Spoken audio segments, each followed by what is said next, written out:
बार की बात है, दो पक्षी एक ऊंचे पेड़ पर घोंसले में रहते थे। दोनों पक्षी एक दूसरे से बिल्कुल अलग थे। एक पक्षी छोटा और डरपोक था, जबकि दूसरा पक्षी बड़ा और साहसी था। छोटा पक्षी हमेशा हर चीज से डरता था। वह हवा, बारिश और यहाँ तक कि जंगल के अन्य जानवरों से भी डरता था। दूसरी ओर बड़ा पक्षी किसी भी चीज से नहीं डरता था। तूफान आने पर भी यह आसमान में ऊंची उड़ान भरते था। अचानक एक दिन जंगल में तूफान आया। बहुत तेज हवा चल रही थी और बारिश भी हो रही थी। छोटा पक्षी बहुत भयभीत था। वह घोंसले के एक कोने में डरकर बैठ गया। हिलने डुलने से बहुत डरता था। दूसरी ओर बड़ा पक्षी डरा नहीं था। वह घोंसले से बाहर उड़ गया और तूफान में चला गया। बड़ा पक्षी हवा पर सवार होकर आकाश में ऊंचा उड़ गया। ये बहुत ही खुश था। बड़े पक्षी ने कभी इतना स्वतंत्र महसूस नहीं किया था। थोड़ी देर बाद तूफान थम गया।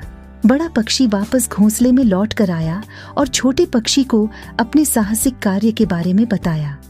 छोटा पक्षी चकित रह गया। उसने कभी सोचा भी नहीं था कि तूफान में उड़ना इतना मजेदार हो सकता है। छोटे पक्षी ने बड़े पक्षी से उसे तूफान में उड़ना सिखाने को कहा। बड़ा पक्षी सहमत हो गया और दोनों पक्षियों ने एक साथ तूफान में उड़ने का अभ्यास किया।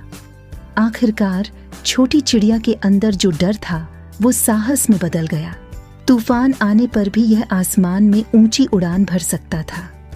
छोटा पक्षी तूफान में उड़ना सिखाने के लिए बड़े पक्षी का बहुत आभारी था। दोनों पक्षी एक साथ घोंसले में रहते रहे। वे अभी भी बहुत अलग थे, लेकिन वे सबसे अच्छे दोस्त भी थे। उन्होंने सीखा कि अलग होना ठीक है और हम सभी एक दूसरे से सीख सकते हैं। कहानी का सीख यह है कि अलग होना ठीक है। हम सभी को इस बात पर गर्व होना चाहिए कि हम कौन हैं और हमें दूसरों में अंतर की सराहना करना सीखना चाहिए।